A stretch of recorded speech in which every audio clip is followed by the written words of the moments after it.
Assalamualaikum warahmatullahi wabarakatuh. Gimana nih teman-teman aktivitasnya? Lancar aja kan? Apalagi selama Ramadan ini yang membuat kita harus di rumah aja. Membuat kita harus memilih antara kita berjuang dengan target-target yang lebih baik atau rebahan, main HP, dan tugas aja. Mudah-mudahan aktivitas kita di rumah ini tetap berkualitas ya. Amin. Oh iya, sebelumnya, perkenalkan nama saya Syifa Kolbu Hanifah. Di video kali ini, saya akan mengangkat pembahasan mengenai antara belajar online di rumah, wabah saat ini, dan apa aja sih yang harus kita lakukan. Tonton ya teman-teman.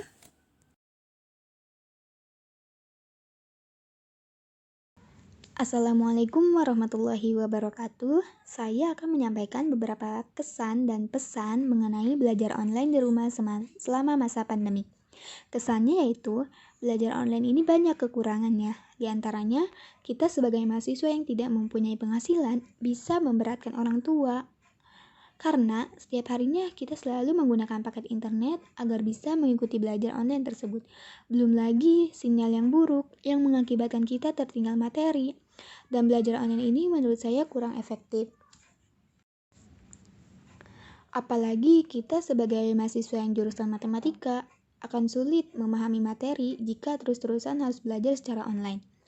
Adapun pesan saya untuk kita semua yaitu kita harus selalu menjaga kesehatan, sering mencuci tangan, jika berpergian keluar rumah selalu menggunakan masker dan menjaga jarak. Pembelajaran saat pandemi COVID-19 ini menurut saya masih belum efektif karena materi yang disampaikan menurut saya masih sangat singkat pertemuan kita dengan dosennya karena terbatasi oleh jaringan bisa saja. Terus waktu intensitas bertemunya mungkin kalau misalkan offline bisa 2 jam atau 2 jam.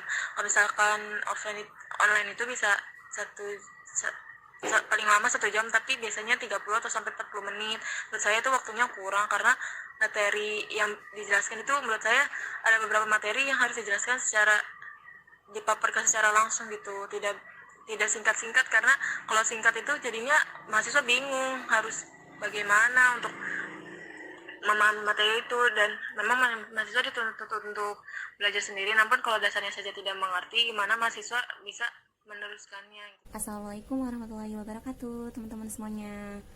Apa kabarnya nih? Kita lagi di masa pandemi COVID-19, dimana kita bakalan menghabiskan waktu di kamar dengan buku-buku kita. Gak berkibar tangan, gak berpelukan lagi sama teman-teman. Yang kita lakukan, belajar sendiri lewat buku dan belajar melalui laptop atau Android. Belajar online bersama guru kita. Sebenarnya ada beberapa keuntungan dan kekurangan dari belajar online di rumah ya teman-teman. Karena ketika kita belajar di rumah, kita akan menghabiskan banyak waktu bersama orang tua kita, bisa membantu orang tua juga. Tapi ya gitu deh, kita jadi belajar online beberapa sulit untuk kita mengerti bagian materinya. Jadi kita tuh di pandemi COVID-19 ini dituntut untuk belajar online. Nah, kita dapat keuntungannya. Yang pertama, kita lebih dekat dengan keluarga, lebih dekatkan diri kepada Allah, terus lebih dekat dan giat belajar. Bisa nggak bisa, kita harus bisa demi mengikuti belajar online. Yang kedua, kerugian kita memerlukan kuota yang banyak dan terbatas.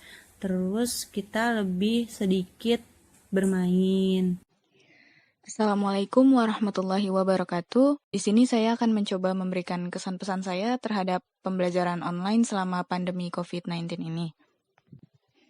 Pada awal pembelajaran tentunya saya merasa sedikit kesulitan karena metode pembelajaran online ini berbeda dengan metode pembelajaran offline di mana tatap muka dilakukan secara daring dan kami lebih dituntut untuk lebih mandiri dalam mencari materi pembelajaran. Kemudian ada beberapa mata kuliah yang memang harusnya disampaikan secara langsung dan disertai dengan praktik. Dan kemudian karena pembelajaran online ini kami tidak dapat melaksanakan praktik tersebut untuk lebih memahami materi dengan baik. Jadi ada beberapa kesulitan yang dialami. Kemudian kendala di jaringan sinyal. Ketika jaringan sinyalnya tidak stabil, tentu merasa kesulitan dalam melaksanakan pembelajaran. Kemudian banyak kesulitan-kesulitan lain lagi. Terlebih lagi, tipikal belajar saya lebih memahami materi ketika itu disampaikan secara langsung. Tentunya saya membutuhkan penyesuaian. Ketika pembelajaran online ini, materi hanya disampaikan secara daring melalui grup WA atau Google Classroom. Kemudian dalam pemberian tugas, tentunya di sini sedikit berbeda karena tugas yang diberikan cukup banyak dalam waktu yang cukup singkat, sehingga terkadang saya kesulitan membagi waktu untuk mengerjakan tugas tersebut. Kemudian untuk pesannya mungkin lebih diseimbangkan lagi antara penyampaian materi dan pemberian tugas ya, karena saya merasa cukup sedikit kurang dalam penyampaian materi. Kemudian dosen terlebih dahulu menjelaskan cara penggunaan aplikasi Bantu sebagai media belajar. Dan harapan saya semoga pandemi COVID ini segera berakhir sehingga kami dapat melaksanakan pembelajaran secara offline. Nah, tadi beberapa testimoni mengenai belajar online selama pandemi COVID-19 ini.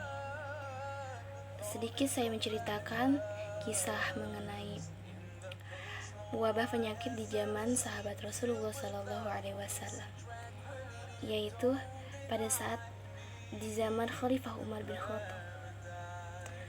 Umar itu sempat berdebat dengan Abu Ubaidah sebagai gubernur Syam soal wabah, penyakit, dan takdir. Awalnya, Amirul Mukminin itu berencana kunjungan ke Syam. Sampai di Sarwah, dia bertemu dengan Abu Ubaidah bin Zarrah, yang ketika itu disebut sebagai gubernur Syam. Dan Abu Ubaidah itu memberitahukan kepada Umar bahwa wilayah Syam sedang terjadi wabah penyakit. Umar mendapatkan kabar itu, langsung memutuskan untuk berhenti di Sarwah. Saat itu Umar berdiskusi dengan tokoh-tokoh senior Muhajirin dan orang-orang Ansor, tetapi tidak mendapatkan titik temunya. Keesokan harinya, Umar mendapatkan hasil yang lebih baik. Dan Abu Ubaidah itu tidak sepakat dengan keputusan Umar. Dia berkata bahwa, "Apakah engkau ingin lari dari takdir Allah, wahai Amirul Mukminin?" Kata Abu Ubaidah, "Ya, kita akan lari dari takdir Allah menuju takdir Allah yang lainnya," jawab Umar bin Khattab. Umar pun berusaha untuk meyakinkan pilihannya kepada Abu Ubaidah. Hingga kemudian datanglah Abdurrahman bin Auf menjelaskan kepadanya tentang bahwa persis sabda Rasulullah itu berkata bahwa apabila kalian mendengar ada suatu wabah di suatu daerah, maka janganlah kalian mendatanginya. Dan sebaliknya, kalau wabah tersebut terjangkit di suatu daerah, sedangkan kalian berada di sana, maka janganlah kalian keluar melarikan diri darinya. Umar bin Khattab pun kemudian meminta Abu Ubaidah untuk meninggalkan Syam. Namun Abu Ubaidah itu menolak dan tetap tinggal di Syam. Di kemudian hari, Abu Ubaidah meninggal karena terkena wabah taun dan digantikan oleh Mu'az bin Jabal. Wabahnya itu di Syam itu baru mereda setelah Amr bin As menjadi gubernur. Dia mencoba menganalisa penyebab munculnya wabah dan kemudian beliau isolasi orang yang sakit dan sehat dipisahkan. Wabah penyakit di Syam pun perlahan-lahan mulai menghilang. Nah, metode ini yang sering kita kenal sebagai isolasi atau karantina dengan sebutan lockdown, seperti yang diterapkan di masa Nabi, kini dianjurkan. Hal ini untuk mencegah penyebaran COVID-19. Nah, kita harus mengikuti sikap sejarah, di mana sejarah itu memang sudah terjadi. dan beliau-beliau sebelumnya itu mempunyai sikap sendiri untuk untuk menjalankan agar lebih baiknya bagaimana. Yang pertama yaitu membuat program menambah ilmu. Bagaimana sih caranya? Dengan cara menciptakan hal-hal yang baru, dengan mempelajari ilmu agama, seperti dengan belajar melalui sosial media. Banyak sekali kan ceramah-ceramah ustadz yang ada di YouTube, Instagram, dan lain sebagainya. Dan kita juga bisa mempelajarinya juga lewat kajian online. Selanjutnya, mengembangkan bakat kita di bidang lain seperti memasak, menulis, desain grafis, dan lain sebagainya. Yang kedua yaitu mengatur pola waktu dengan baik. Dan ada beberapa menurut saya pola waktu yang harus diatur. Yang pertama yaitu belajar. Kita harus fokus belajar tentang mata pelajaran atau mata kuliah kita yang sedang kita pelajari. Yang kedua yaitu kuliah online. Dan kita harus membuat jadwal kuliah online seperti hari apa, jam berapa, dan tanpa digabung dengan kegiatan-kegiatan lainnya. Yang ketiga yaitu membantu orang tua dengan cara melakukan pekerjaan rumah dan dibagi waktu-waktunya, dibagi tugas-tugasnya. Yang keempat yaitu menjalankan target-target amalan yaumiyah kita. Selanjutnya yaitu belajar mengendalikan hawa nafsu. Pada saat Ramadan ini bukan hanya kita puasa makan dan minum saja, tetapi juga puasa pendengaran, mendengarkan suatu hal yang baik, puasa mulut agar kita terjaga selalu lisannya, tidak mengkotori mulut kita, lisan kita, agar kita stop ingin agar menjadi lebih baik lagi. Selanjutnya yaitu muhasabah diri dengan cara introspeksi saat kegiatan-kegiatan kita sebelumnya. Dan mungkin lebih banyak waktu kita dekat dengan Allah dengan cara beribadah dan berzikir. Sekian, wassalamualaikum warahmatullahi wabarakatuh. Terima kasih.